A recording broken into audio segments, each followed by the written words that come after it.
Friends, Trisha విషయంలో, విజయ్ దళపతి విషయంలో తన భార్య సంగీత ఇప్పుడు షాకింగ్ నిర్ణయం తీసుకుందా అంటే అవుననే తెలుస్తుంది.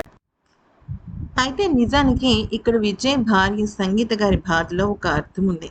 మీరు కనుక క్షుణ్ణంగా పరిశీలించినట్టయితే ఇక్కడ విజయ్ విడాకుల పిటిషన్లో, అంటే సంగీత గారు అడిగిన విడాకుల పిటిషన్లో కనుక చూసుకున్నట్టయితే ఇక్కడ తను ఏమని అన్నారంటే, గత కొన్ని రోజులుగా నా భర్త ఎక్కడ విదేశాలకు వెళ్ళినా, లేదంటే ఏదైనా పబ్లిక్ ఈవెంట్స్‌లో పార్టిసిపేట్ చేసినా, వాళ్ళందరూ కూడా ఆ ఫోటోగ్రాఫ్స్‌తో సోషల్ మీడియాలో పోస్ట్ చేస్తున్నారు.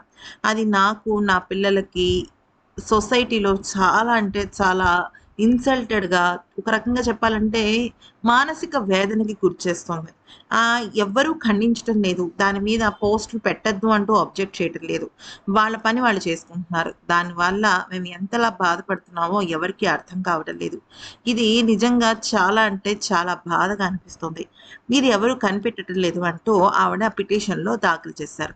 అయితే నిజానికి విజయ్ త్రిషకి సంబంధించిన పోస్టులేమి తన సోషల్ మీడియాలో పెట్టకపోయినప్పటికీ, త్రిష మాత్రం సోషల్ మీడియాలో మరి తన భార్యని ఏడిపించాలన్నా, లేకపోతే వేరే కారణమో తెలీదు కానీ, ఈవెన్ ఎక్కువ శాతం ఆహ్, తను విజయ్‌కి సంబంధించిన పోస్టులు అవి పెట్టడం జరిగింది. అయితే విజయ్‌కి సంబంధించిన పోస్టులు పెడుతున్నాము అన్న రూమర్స్ వచ్చినప్పుడు, దాన్ని త్రిష ఖండించటమూ లేదు. అలా అని నిజం చెప్పాలి అంటే ఏమీ మాట్లాడట్లేదు. అటు విజయ్ కూడా ఏమీ మాట్లాడట్ల. ఇవన్నీ రూమర్స్ నమ్మకండి, ఖండించకండి అని అనట్ల. నా వ్యక్తిగత విషయంలో మీరెవరు జోక్యం చేసుకొని టైమ్ వేస్ట్ చేసుకోవద్దు అన్న ఒక మాటే చెప్పాడు తప్ప, విజయ్ ఇంకేమీ రెస్పాండ్ అవ్వటం లేదు. సో, ఈ నేపథ్యంలో విజయ్ భార్య సంగీత చాలా అంటే చాలా ఎమోషనల్ అయిపోయి, ఇమ్మీడియేట్‌గా ఆ ఫోటోస్‌ని డిలీట్ చేయాలి అని చెప్పి ఆవిడ ఎమోషనల్‌గా ఏడ్చినట్టు తెలుస్తుంది.